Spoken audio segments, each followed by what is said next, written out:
You're listening to the House of Chapters podcast. Welcome, Sean, to the House of Chapters podcast. Ian, I'm so happy to be here talking with you. Yeah, so this is an important week for you, right? What's happening this Huge week. Well, I'm going to get my hair cut, and I'm just going to... Cherry Kills, my debut novella, is releasing on February 14th, Friday the 13th. February 14th? Did I say February 13th, right? Yeah. Friday the 13th. You can say that again if you want. I just cut it. No, don't need to cut it. Let's be real here. This is who I am. Okay, that's great. Yeah. So today is Monday. On Wednesday, this episode will release, and on Friday, everybody who's listening can, put their hands on the book if they pre-ordered it, of course, which is still possible on Wednesday, right? That's right. Yeah, we still have some copies of the signed, I think, maybe wow. a couple. And then, but we have the paperbacks, which if you are not in the U.S., we're using Lulu, which is a B certified corp, and they have printing overseas, so it makes it the cost, not too bad for folks. So I think I saw somebody shared your special edition. I'm not gonna spoil it, but it looked really, really cool. It's so cool. When Jay and I were putting that together, it sounded cool. It sounded really interesting. But then when he sent me one, it's a whole different deal. It comes in a VHS case, and it just feels like substantial. It's having something in your hand is. I read a lot of ebooks and listen to a lot of audiobooks, but having like real print copies and physical items, it's always going to be something where it excites me. It's like being back in the 90s. I love that. Currently recording this episode next to my library, 4-part library with about 300 books. So nice. Whoa. But I've been getting into ebooks too, as a way to support some authors that I meet online, and so that's also possible. Of course, just getting your book on Friday as an ebook, right on the the website. Actually, I'm just gonna already tell everyone, tinyworldspublishing.com. Jay Curtis sent me a special code for anyone listening, which is HOC10 at checkout. So House of Chapters HOC10 to get some discount on the book. So that's just to have that in already. I'm going to repeat that at the end. So Jay was so kind. You know what? That's very nice. That better not come out of my author cut, though. I'm just kidding. Okay. I doubt it. The way Jay is doing everything. He's amazing. Yeah. It's I really enjoyed our chat a couple of weeks ago. I think it was 2 weeks ago. I listened to it. Yeah. So we got to take a couple steps back now. Let's do it. We were already on Friday, but it's still Monday, and we're gonna take a couple more steps back. And I want to ask you. Actually, I'm gonna try to put you on the spot a little bit here with something I want to do with authors who come as on the show as guests. So if I asked you to tell us the plot in less than a minute, okay, what would you say? When I think of a book, I think mostly of the story of the character, the protagonist. Cherry Kills is her name, young woman, and she's working through grief and trauma. But she thinks she's working through grief and trauma. I think a lot of us, when we are dealing with something like that, we often think we're working through stuff, but we're not really working through it. We're just kind of hanging on to it and indulging in it, which is a completely natural thing. And I'm not, no shade on that. I just think that I wanted to explore that a little bit. So in the book, her father dies in a fire, and she sees this happen, and she's rescued by someone. I guess I don't really want to spoil it too much, even though a lot of the information comes out pretty early in the book. So, but she ends up with seeing three beings after that who kind of follow her around through life. She thinks that they're all in her head. She calls them her alternates. but later discovers that maybe they're not all in her head. They start interacting with the world around her, and then there's a bit of a mystery trying to solve, like, who killed her father. You are putting me on the spot. I'm like, I don't know No, what my I mean, book's about. no, You're supposed to. What do you share? What don't you say? No, I love it, and Yeah. I'm actually really enjoying it because I would be, I would be saying, I would Yeah, have yeah. trouble too talking about my story in 1 minute like that without spoiling, and But I also, think it's, I like the question, and I think this is something that, the leading up to even thinking about publishing the book, before I got together with Jay on this, I was querying, and so for that, you have to really like think about, okay, what's the book in like a sentence? What is the book? How is this different than what's out there already? And you're really kind of dissecting it and trying to figure out what your book's about, which is really helpful for you, because you're like, sometimes don't know. You've written the thing, but you're like, oh, I don't know exactly what everything means. And maybe this is, showing that I'm a newer author. This is my debut. So yeah. I think even, and I mentioned this before, where this actually started off as, it was going to be a serial. So that was written as a serial for a good portion of the book. So when you write serials, do you have it outlined, or are you writing it off the cuff? Like, okay, last week was this, now I'm going to write this week. So I have a general outline. I don't quite know yet how I'm gonna finish the story, but once I sit down, I just go a bit with the flow based on some ideas that I've had throughout the week and the general outline.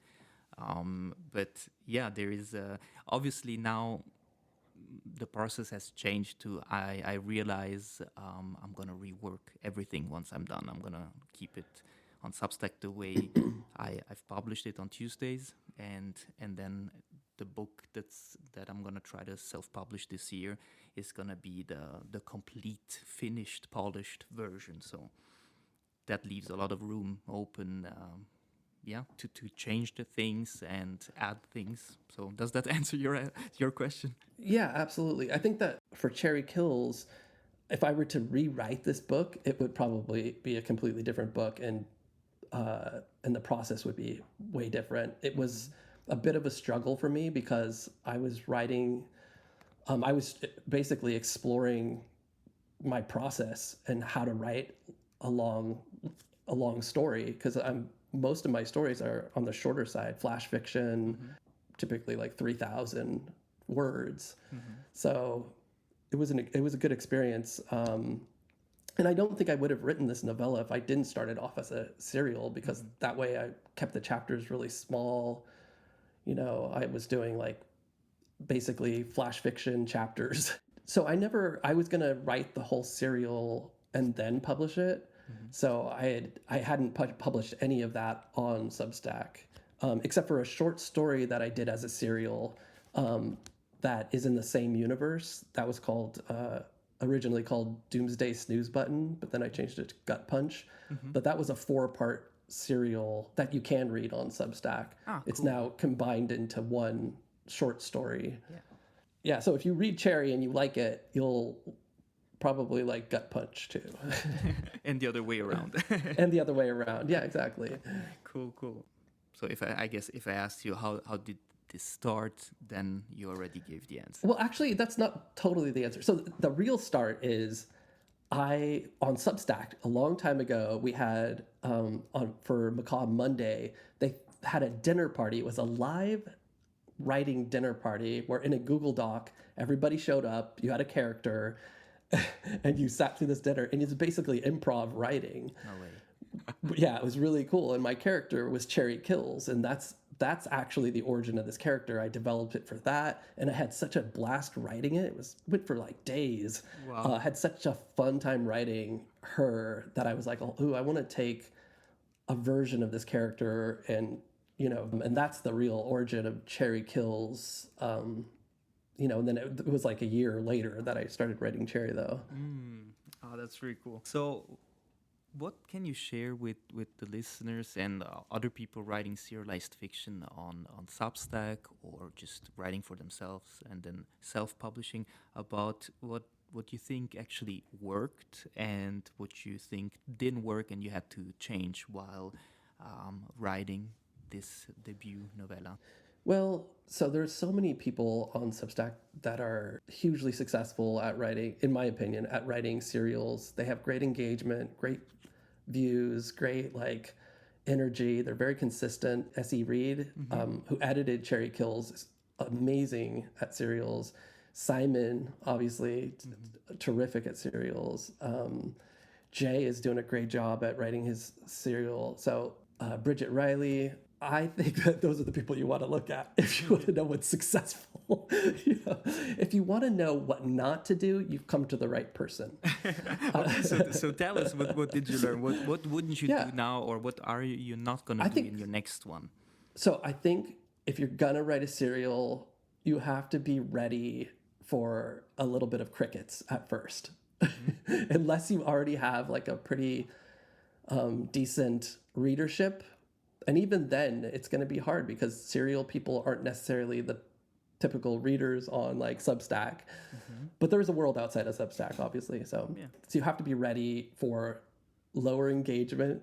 But I really do think that it's like you could really develop something and get close to something. And the readers tend to be a lot more hardcore, the ones that read your serial, because they're invested, you know. People will like and engage with the flash fiction, but maybe not be as invested, or definitely not be as invested as the serial if you write a good serial. Or if you're looking for longevity and to grow a universe, like if you're really into the idea of writing a universe, then I think a serial is amazing. I did a serial for a while that was called Paper Thin. I got to surprise myself with certain things. That's something you get from a serial. That's pretty cool. You get those hardcore readers who are like, I'm following along and I am invested in your characters and I want to know what's going to happen. And they guess, they predict what's going to happen. That's really fun to watch. So you don't get that on like short stories. People just read them straight through. So being able to interact with your readership and your friends, basically, a lot of them are your friends, in that way is pretty top notch. So I'm definitely interested in doing a serial. I don't know if I have what it takes to, I don't know. I should just try it again. Just give it a shot. It could be all about process, Sometimes changing your process could make all the difference in the world. At the beginning, if you're just getting started writing and getting started on Substack, which by the way is something that I meet lots of people that are just getting started and both on Substack and the story. Is that that's something you got to push through? Is what you're saying? It's that, but it's also that you have to recognize, and other serial writers or other people definitely correct me if you feel like you don't feel like this is the case. But for me, it seems like there are people who read serials, and then there are people who don't read serials. So I'm not one of the people who reads a lot of serials on Substack. What I do is I usually wait until somebody puts it all together and publishes a book. Then I'll buy the book and read it straight through. Yeah. And it's because of the way my mind works, my attention span, my mind and the way I live is kind of chaotic. So I don't have like I got so many things in the air that it's hard for me to stay connected to a serial piece and be like, oh yeah, that's coming out. And I missed this one. Oh no, I got to get to that. And I don't know. It's hard for me to like organize it in my life. Yeah, I think, well, actually there's no problem with someone, finding out about a new story. I think that's something most people enjoy, So if the first chapter is something that interests you, you might not read chapter 2, 3, and 4, but if you're subscribed or you're following, and then at the end of that process, the author self-publishes, I think that's also a way you remember how the person made you feel in the first chapter. So exactly, that's something I had to also not learn to accept, but understand after a while that it's okay that chapter 6, 7, and 8 have less views. those chapters I also imported from Oh, Patreon yeah. anyway, and so I have this huge gap between chapter 4 and 5, and then 20 when my sub count was growing, and so the chapters that I put out now, I can openly say it's 120 views, which is Yeah. incredible because I started in September. Um, That's I'm amazing. nobody, and 120 views, even if 20 are just opening and closing it again, it's still, there's 80 to 100 people who are reading the I love chapters. I love the way because you've said this before, you've always appreciated that anybody is reading or listening or reading, and I feel the same way. Like, I'm like every single like and comment and share and view. It's Hmm. like it's all appreciated. Like, and it only goes up unless you really like come out with something controversial, and Yeah. even then, it's probably going to go up even more. Yeah, yeah. That's true. Yeah, and then also the views is one thing, likes is another thing. It's Exactly. okay that people are not liking every single one of your chapters. But you make a huge point there when you're talking about, some of those early chapters getting likes and engagement and then it dropping off. Those people might be like me, where it's like they really like this, but then they lose track of it or whatever it is. But if you do end up publishing, those might be people who buy that book. Like, I'm definitely, there are several actually, there's several people that I've done that with Hmm. on Substack, where I didn't read their serial on Substack, but I bought their book when it came out and loved it. So yeah, it's cool because we get to write stories. People read them. Yeah. Sometimes they comment after 17 chapters. Oh, I loved how you wrote this, and you're like, oh wow, I didn't even know Yeah. you existed in a way, because sometimes there is really no interaction until the first like or comment, and Yeah. yeah, follow along on the journey. So let's imagine you start writing chapter by chapter on Substack, Yeah. the sequel to Cherry Kills. What's something you do the same, and one thing you'd never do again? I think having a good outline and also having a very clear plot. So I think for a serial, having a very clear like destination or a very clear desire for your protagonist and a very clear vision of what if that protagonist gets the thing that they desire or they don't get it Mm-hmm. is important. Like, you need that North Star, I guess I should say. And you need to also, you as an author, you need to know about it, what, You need to know and, about it. and stick to Exactly. it. It sounds funny, but Yeah. what I meant is, no matter what people reading it or attachment that grows towards the character that you're writing and that people are reading, but if you decided at the beginning this is how it's gonna end, to stick to it, probably. Yeah, maybe, or maybe it's more about like you have. I think that you should be able to, if you have the North Star, you should be able to like do fun, weird things that you don't expect in the process of getting there. So I Hmm. think, yeah, like, so what you're saying is right. Like, maybe you have this very clear ending, but the road you take there you could actually play around with your readers. Like, if they think one thing and you want to mess with them, like, why not? Like, Yeah. have a little fun. I don't think people hate that as long as it seems believable and they they don't lose trust in you. Yeah, yeah, that's a great point. Believable. Yeah, and finding a balance between what we plan to do, what we set out to do, and what just in the flow state, what we wrote. Yeah. Something that Simon actually mentioned in last week's episode, that he's excited to finish this project. He finished the story, He and did it. Yeah. to see, and that was a huge serial, 5 year long.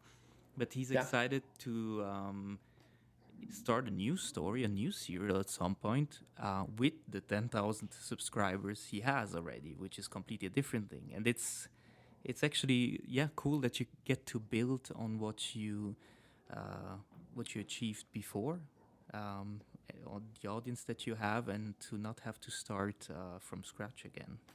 Definitely. So Friday, the book is coming out, Cherry Kills, by Sean Thomas McDonnell, ebook, paperback, special edition if there's any left after this episode. And Jay Curtis gave us this HOC10 code for tinyworldspublishing.com.